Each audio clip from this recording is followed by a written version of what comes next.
All right. Well, AP, here we go. This is the very last lecture for the new materials that you need for college. Hopefully, this is helping you get ready for college. We are hardcore review this week, starting out with going from the 1600s to the 1815, where the test is going to stop, or not 1815, 1915. Sorry.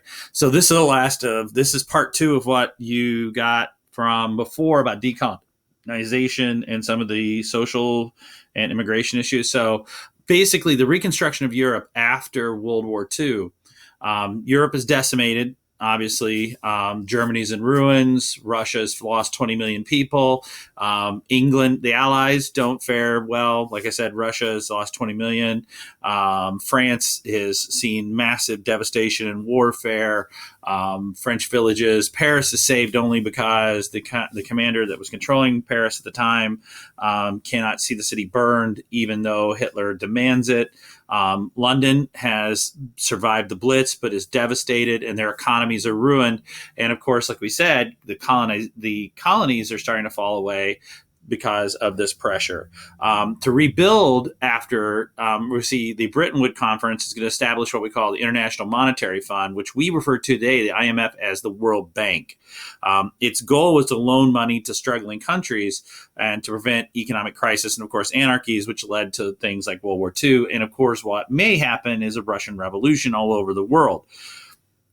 The IMF is actually a good thing, obviously, when you're talking about loaning money to develop nations who are struggling because of things like, I don't know, global pandemics.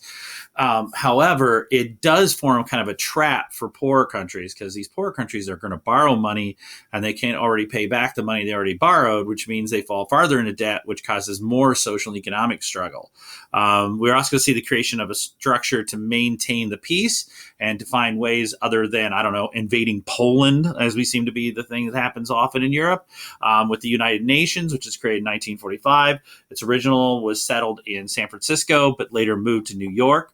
There are two key parts of the United Nations. There's the General Assembly, which is the advisory, where every nation state that is a member of the United Nations can speak. It is the power, however, really rests in the Security Council, which is the 12 members that rotate, except for 5 permanent members, which is the United States, Russia, China, England, and France. The other members rotate through. And that's where the real power and the real decision making. The difference between the League of Nations and the United Nations is the fact that the League of Nations didn't have any type of economic or military or social power behind it. It was kind of like, well, we'll all kind of negotiate something and maybe put some embargoes on things or tariffs or control systems on someone, but they had no way to back it up really and no way of forcing compliance. The United Nations we've seen in both Korea and then later in what happens in Bosnia and the last presentation we talked about, and eventually Rwanda and places like that, the use of military peacekeepers does give the United Nations a better advantage. It has been slow to react in many of these cases, like we saw in Korea, what we saw in Bosnia, what we saw in Rwanda. But yeah, you get the kind of the idea of what we're talking about here. And this is the kind of the flow chart of how the IMF works, World Bank. Okay. Like we said, Europe is devastated. You've got refugees all over the place, and it's a tinderbox waiting. There's socialism and communism is rampant throughout Europe at this point. You've got Europe is divided between, like Germany is, between the Allies. And so there's some really, some serious things. You have to remember that rationing is not going to end in England until the 1960s. France suffers, massive economic and political losses from this, and besides just their population losses. So all the European countries are in some serious, dire situations. And that's where we're going to see the rise of some very, not communists, but socialists. The Christian Democrats, which are kind of socialism with a Christian face. It's what we would refer to as progressivism. It's the altruistic that we saw earlier under Bentham, kind of, but they take that Christian idea and tie it in with socialist ideas. It's usually tied to these Catholic parties. They're obviously socialists and communists are rampant throughout Europe during this time. In Italy in 1946, you're going to see the Christian Democrats gain control of the government. When de Gaulle steps down, the Catholic Party under Schumann is going to basically become the leaders. And you're going to see this kind of a social democratic, Christian Democrat concept going through, increasing wages, benefits, things like that. Also increasing social structure and infrastructure by kinds of Keynesian economics is what we're talking about here through the Christian Democrats. We're going to see the Federal Republic of Germany is created. Under Adenauer, well, again, Christian Democrats become a major force in Germany. In England, it's not the Christian Democrats, it's Labour. Labour is going to take over. Winston Churchill is forced out because of, one, the people are fed up with rationing. There's also some scandal that came out because of Enigma and word that possibly that the British had known where attacks were going to take place, and that did not bode well for the Conservative Party. This would be the beginning under Attlee of what we call the welfare state, and that's the nationalization of industries. But a lot of industry, a huge portion of industry in England is still going to be under private control. But you're going to see this idea of nationalizing certain key industries like railways, coal mines, things like that, and the creation of the National Health Service, which provides universal health care for English. And they're going to pay for these things by taxing the middle class and upper class heavily. So that's going to have an impact later. Europe is going to see a massive recovery, though. It's an economic miracle in the sense that between the Marshall Plan, the buildup of war efforts in Korea, the application of Keynesian economics through Christian Democrats, the rebuilding, you're going to see, and there's an increase in consumer goods, too, that are going to come in. And so Europe tends to rebuild rapidly, and they call this the economic miracle of Europe, that by basically 1960s, Europe is back on its feet to a degree, just in time for the next recession. So... and what's feeding that, like we said, is an application of Keynesian economics in many cases, and mixed economic. Like in France, you're going to see this mixed economic concept where the state and private economy are basically funded equally, and you're going to see a control by the government in how funds are paid out in the Marshall Plan with Jean Monnet.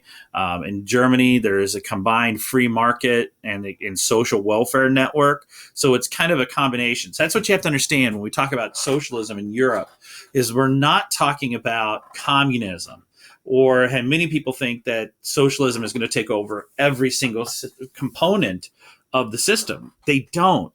The way the system basically works is that there are private and public. Like, for example, British Airlines is run by the British government, but yet there is still Virgin Airlines, which is privately owned. So they can function side by side. They get the same fuel subsidies that the government provides for airlines, but there is a private competition with, and granted, Virgin Airlines may cost more than British Airlines, but you get a different ride. It's more comfortable. Even though they have National Health Service in Europe, there is private insurance so that you can have your own private room or make sure you see your doctor. So there's this side by side of, like we're seeing Erhard and Monet, of this private industry going side by side with public industry, and many in the same areas. To create a stability of currency, stability of economic social programs, to make sure there's a safety net so we don't have this resurgence of extreme nationalistic ideas. It's not stopping the spread of right-wing ideas, but we'll understand what's going to feed that too. And like we said, this is the beginning of the welfare state. Best example would be Attlee in England with the Labour Party, the Social Democrats in Germany, France, Italy, all going to create this new idea of a welfare state. The welfare state provides employment in some cases, unemployment and disability insurance, which would be similar to what we have in the United States. The thing is, in Europe, they tend to be non-ending. They're Social Security for elderly. There's a free health care in England. It's the National Health Service. And there's a redistribution of wealth. And a lot of people like to point out that the national, and I'm not saying it's a better system in any way. I'm just saying There are pluses and minuses. The pluses, obviously, that you have a standard of healthcare that's set universal. If I need to go to the doctor and go to the doctor, I don't worry about co-pays or anything like that. We have that here. It's called the emergency room. But if the drawback, obviously, is the huge amount of taxes that are going to be placed on the middle class, in exorbitant, which does cause economic issues in the fact that it's going to take longer for you to buy some of those luxury goods or to own a car or to own a house, because you have this huge tax burden. But at the same time, you're not paying it out in insurance, which you would have. The negative aspect also, besides obviously you don't have people losing their houses because of cancer, but the government does restrict what medical treatments are allowed. But then same thing happens here with private insurance, that private insurance companies will restrict treatment based on their success rate. The other aspect, probably the biggest negative aspect, is that here, if, say, for example, grandma breaks her hip, well, if grandma breaks her hip within 48, 72 hours, she's in an operating field in one of the private operating fields or a public private operating field, a public hospital, and her hip gets fixed. In England, it may take a month. The idea that someone dies of a heart attack in England isn't true. Okay, it's true. People die of heart attacks, but they die because they can't get treatment. That's not true. The issue comes more in those areas of hip replacements and operations, like if, like, those of you that are athletes were to tear up ligaments in your knee. Here, within a few weeks, you can get in, they'll do the operation, and you're good to go. It may take a month because there's limited operating fields. That's the negative aspect. And also the fact that it's not private care. In America, if you go to a hospital, you're going to get your own private room, typically. Not so much in Europe. You're going to be in a ward with multiple beds in the same room. So there's some pluses and minuses. Probably the biggest negative is obviously the impact on discretionary spending. You're not going to go and buy, a new cell phone every time it comes out because you can. You're going to buy it because you've saved up and it took you a year to switch over to the new phone, because taxes are extremely high, especially on luxury goods. So that's kind of the drawback. That's the biggest drawback to the welfare state, is the reallocation of wealth that happens. And I say as a drawback, I mean that's the thing that's going to cause the most tension. I'm not saying it's a negative thing. I'm saying that's the thing that's going to cause the most tension. Okay. So, and like we said, that you're going to see this mostly happens in Italy. And what you're going to hear the term again is this mixed economy, is where you're mixing socialism and capitalism. So the government nationalizes banks, coal mines, electrical grids, gas, iron, steel. So about 80%, though, of the industry still remain private. So yes, the coal and the steel is done, or the iron and steel is done by the government, but then the car company is privately owned and it uses English steel, and England then reduces the price as best they can. And what drives this, though, is a progressive income tax. So yes, you're providing the social network for the old and for working class people and universal health care, but you do this by taking taxes away or taking tax dollars away from the middle class and the wealthy, which does provide universal health care and public education and universities where you're only paying a few $1,000s to go, which before there was nothing. But that's going to cause a resentment that's going to come later with the conservative movement, is that the conservative movement then pushes, wait a minute, I'm working hard and my money is going to these people that aren't working as hard as I am, and I can't buy the things I want. And so now that causes that social divide. You're going to see the same thing in the United States after the Great Society in the 60s, and that's under Reagan. In England, it's going to be Margaret Thatcher. In Germany, it's going to be Kohl. So you're going to see this conservative pushback against that idea. And that's what this is about. And what also built up is in the 1970s, there was huge inflation. We're talking just massive inflation. And it's going to cause a thing called stagflation, which basically the economy grinds to a complete and utter halt.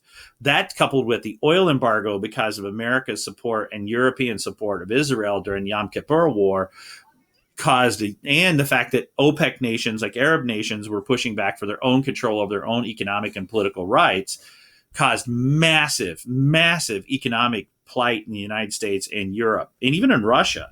And coupled with that taxation issue come from the welfare state, it opened the door for conservative governments like Margaret Thatcher's in England to push back against push back against the mixed economy. And you're to see a beginning of a privatization that we're going to push a lot of the government industries are going to be pushed into privating, and which is going to cause labor strikes, which she's going to put down. Probably the most famous of the labor strikes that she put down was the coal miners. And England faced massive car and industry and coal strikes. I mean, they're basically, yes, there are English car companies, but they don't make cars in England because of the huge number of strikes that took place in the 1970s and early 80s. I believe the last major car that was produced actually in England was the DeLorean, and we know how epically that didn't go well. When you try to save your car company by selling cocaine out of the back of your car, does not bode well for your industry. You look it up. And so when the coal miners went on strike, she threatened to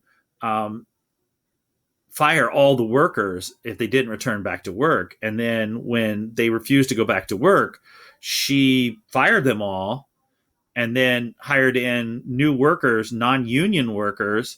And then in many cases, she shut down coal mines altogether. And she used that for two things. Is one, she privatized some mines.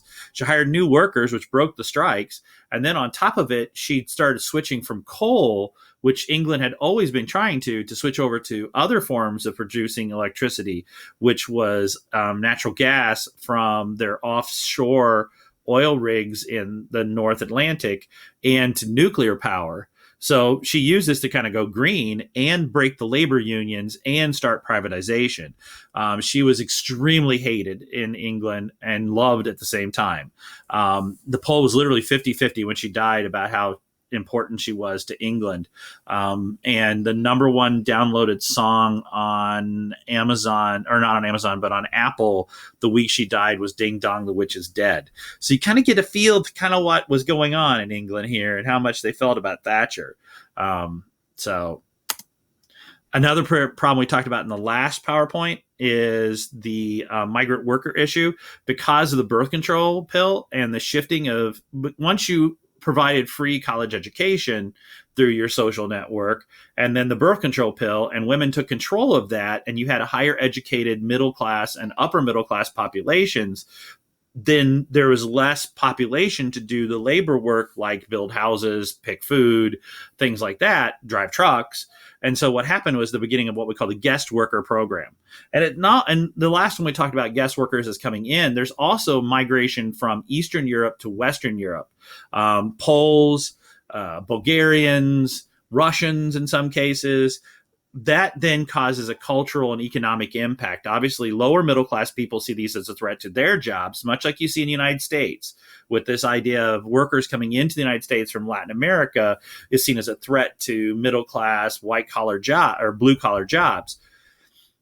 And these guest workers, Turks in Germany, Algerians in France, Poles, these East Europeans, they feed that kind of same feeling you have in the United States towards Latin workers. They also, many of them end up in welfare programs for a short period of time when they're off the growing seasons in agricultural areas, or because that push-pull coming from other countries that were colonized by Europeans, they end up in the social network, which then causes strife that way too. Very similar to what you see here in the United States. And many of these people end up in these conclaves, in these towns or areas, and they don't mix in with the European population, and they don't become, as Merkel herself said, that Turkish workers don't become German. They stick to their own cultural ideas, their religious ideas, and at the same time, because of racism, they're not allowed in many cases to mix in, which then causes that social division. So there's an economic division and there's a social division, and then young people that are trapped in these areas and feel like second-class citizens and don't feel like they can move up, then they tend to turn towards extremism and violence. And on the other side, these same ideas feed right-wingers like we saw in the last presentation. So Yeah, it's a major political, social, economic issue, the guest worker programs in Europe. And that's one of the biggest problems as far as creation of the right wing movement in Germany and Austria, Italy, France. It's part of the things that drove Brexit is the open borders ideas of the EU is partly what drove Brexit to a degree in England. So there you go. Now the idea of unity, you're going to see the beginning of the European unity. One, the Council of Europe in 1948 was basically to create relationships between European countries, and it was basically create a European Parliament would defend the sovereign rights, and that Europeans could then work together to solve their issues. Britain, of course, is going to start leaning more towards the United States. That helps when in the 1960s we gave them a massive bailout and shored up the British pound in the 1960s under Lyndon Johnson. The big movement to European economic unity is going to come in the 1950s with the European coal and steel community, where Germany, West Germany, Italy, Belgium, Netherlands, Luxembourg are going to join together. They're going to push England out. And these big six, and by 1958, basically create their own coal and steel community where they can compete then with countries like England, the United States, and eventually France. So they're basically cutting down tariffs, working together economically to share steel and coal production to help all of them sell together as one group. This big six is going to turn into the European Economic Community, the EEC, which gradually is going to reduce the tariffs, allow free movement of capital and labor, which labor meaning that workers could move from one place to another easily during this time period. They're going to encourage infrastructure programs together. You're going to see there is going to be a resurgence of nationalism. We're going to talk about in the next slide during this that kind of does challenge this, which is in this one. Remember when the last free thing we talked about when Algeria collapsed? It caught the French French Republic or the fourth French Republic flat-footed, and that swell of immigrants pouring in is going to cause the collapse of the fourth. Sorry, let's go back here. The fourth French Republic is going to collapse because of the Algerian collapse. That's going to lead to the fifth French Republic under de Gaulle. And de Gaulle is nationalistic, and he's going to rule until 1969. During that time, you're going to have the Cuban Missile Crisis, which France then feels the United States is exerting too much control over NATO and France. And so as part of its nationalism and part of its independence, it's going to break out of NATO so it can develop its own atomic and then hydrogen weapons. That's that god-awful Godzilla movie with Matthew Broderick. That's what caused it. De Gaulle also is going to vote England down twice when it tries to join the European Union. And the reason for that is that he feels that England is in the hip pocket of the Americans. And so he's trying to push the Americans out of the continent and create a European Europe. Now, eventually, Europe will allow Britain, the EU will allow Britain in 1973. England is kind of a wary partner. She's not going to adopt the euro. She's going to keep the British pound. Well, at the same time, she's weary of some other things, which is going to lead eventually to the concept of Brexit, which is where England's going to back out of the EU because they feel like they can get a better economic deal on their own and that they can close their borders to immigration, which was a major problem after what happened in Syria. So the European Union is going to be formed. They're going to move from the EC to the EU in 1996. Thatcher, of course, has pushed seriously against the idea of a common currency that they're going to be pushing for. And then in Maastricht Treaty in 1991, the EU is going to create the euro dollar, the euro, which is easily traded in all the European countries that are EU members. The euro at one time had a higher exchange rate than the American dollar, especially I believe in the 1990s. So when I went, I think it was $1.24. I think it's actually closer down now. And 15 of the members in 1995 are going to use the euro. So that's the common currency in euro. Then we talk about in the 1970s, there's going to be a huge economic struggle. OPEC is going to put their embargo in and jump oil prices. You're going to have stagflation hit with high unemployment, high interest rates, and huge amounts of debt are going to pile up in the 1970s, 1980s. In the 80s, late 70s, early 80s, the impact of all this is going to push in this idea of conservatism and the idea of lowering taxes and allowing privatization of industries. You're going to see Margaret Thatcher, of course, in England, Ronald Reagan in the United States. The French are going to bring in Mitterrand, who led the Socialist Party in the 80s. And Mitterrand's solution is he goes back to Keynesian economics. And they're going to spend huge amounts of money on these big science concepts like Concorde, which is the supersonic jet. That's going to be a shared project with British Airlines.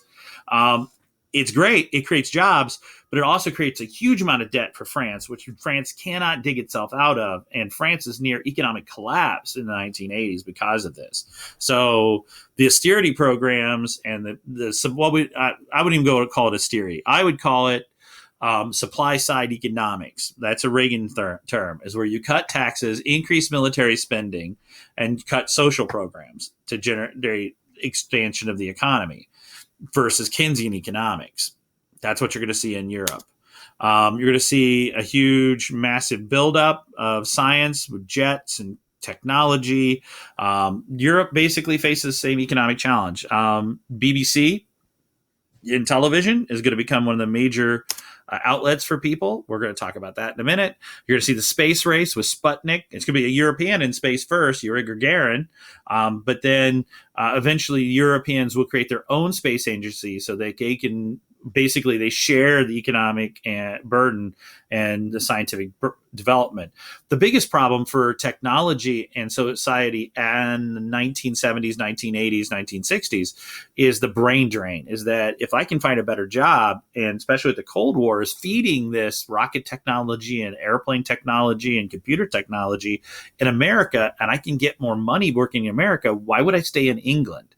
Like I said, this is the Concorde, the supersonic jet. So there are some major developments like DNA mapping and things like that that are happening in Europe. But the Cold War and that fast-growing American economy is really feeding this drain of brain power from Europe to the United States. Culturally, you're going to see a rising middle class and white collar positions. These people are higher educated. There's this baby boom after the war, obviously, as people get their feet on the ground. It comes a little bit later in Europe than it does in the United States. But you have that upper class, educated middle class that's working a white collar is then going to generate a negative feeling towards the blue collar in society. And that's going to create the tension as white collar service employees, they are like, why am I paying all these taxes for these blue collar workers who aren't making as much? And with the decline of blue collar jobs, and they end up needing the support that are in those social networks, it creates that divide between the blue collar and white collar in Europe. You're going to see a rise in consumerism, just like you do in America. Television, like I said, becomes a major aspect of European. Now, one thing in England, television, the commercials come in between. And you're also going to see television and radio and things like that are easy ways to exchange culture. Television shows will start in Europe and then come to the United States. I know I watched when I was in college Monty Python and Doctor Who, which are still two of my favorite things from British television. Today, shows like The Office or Who Wants to Be a Millionaire, things like that go back and forth. Even the talent shows like England's Got Talent or the Great American Bake Off is a copy of the European version.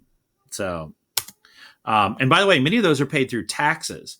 You had to pay a tax on your television. They had people go through and they look for antennas and they would charge those houses taxes based on the antennas.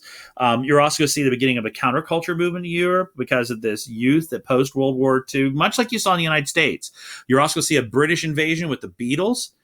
Where rock and roll and the cultural exchange goes back and forth. There's a sexual revolution, obviously, in the 1950s and 60s. It definitely in the 60s and 70s as birth control becomes eligible for people that aren't married. And so there's this rebellion against conformity, very much like what we saw in America. So it's something that's very similar. And that's that baby boomer, that they're feeding off this idea of pushing back against the old system. Now, one thing that is different, though, is that, yes, there is going to be protests against Americans' involvement in Vietnam, and there are some civil rights issues in Europe. But the biggest thing that you're going to see, especially in 1968, is college students pushing back against the upper class, the higher education, because they felt that classes were overpacked, that professors weren't changing. There wasn't an intensity to the grading system, and that basically that they were just teaching them exactly what they need to know before and not preparing for this new world. There's also pushback against imperialism in Europe, but the end of the decolonization and things like that, and obviously communist ideas. But the biggest thing is that they feel like they're not being prepared. In 1968, this is going to spill over in France, is these students who demand a voice in the curriculum in their education basically go out and protest, and they appeal to the industrial workers for help, which then caused spontaneous strikes all over Europe, right?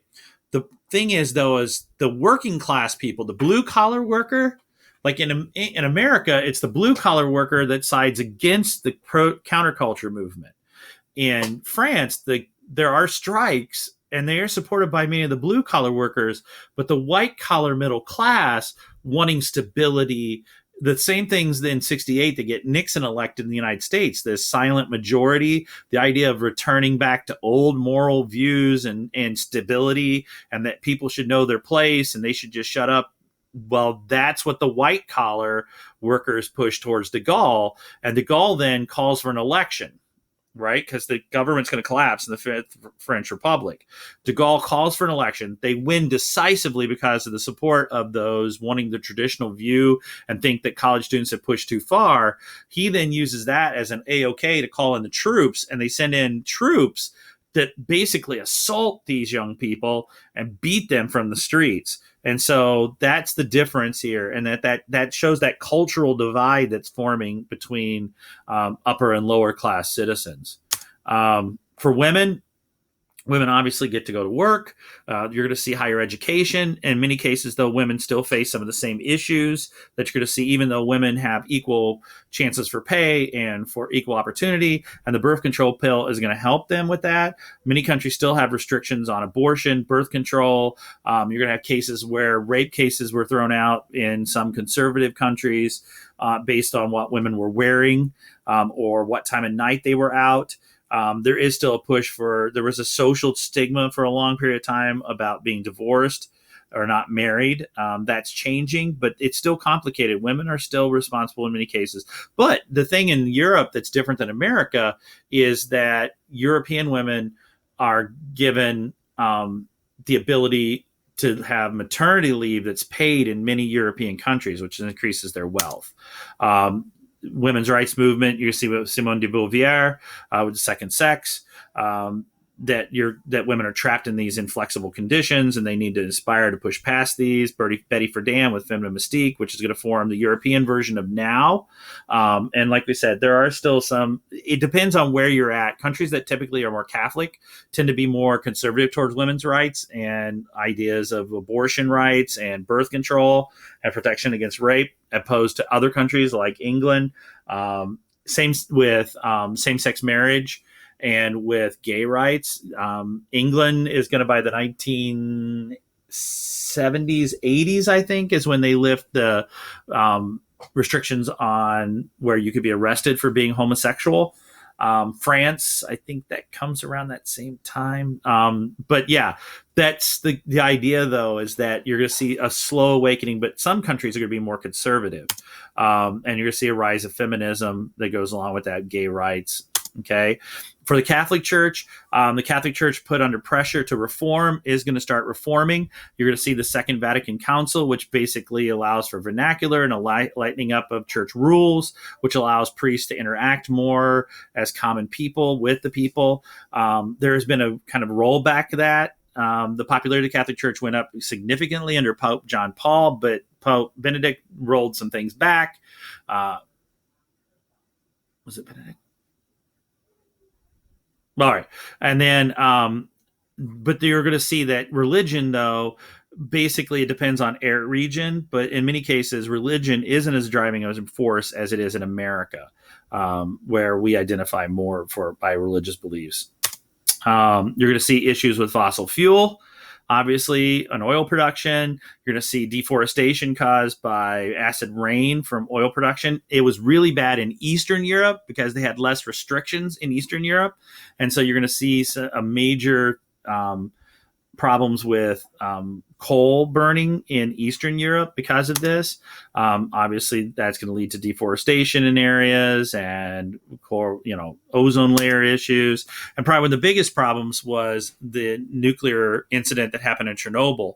Is that as they shifted away to get away from economic tying to coal and the environmental issues, Europe shifted more towards nuclear. And the problem in Chernobyl wasn't really the plant as much as it was the structure. The Soviet structure didn't allow for the independent decision making, because the bureaucracy to stop the problem from happening basically caused the problem.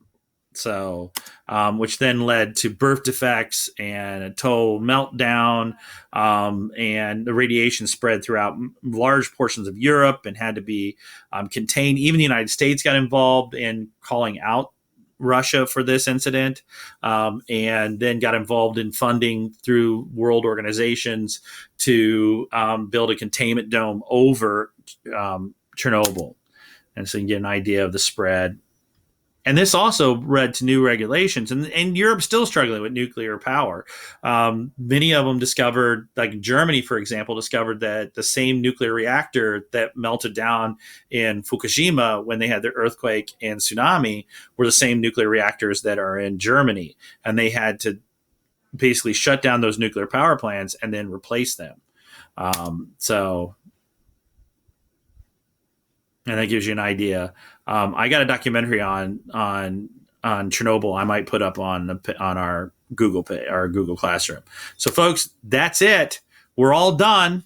That's the entire course. Now we start reviewing hardcore this week. I hope this helped you a little bit and that you feel like you're more confident, ready for college. So, all right.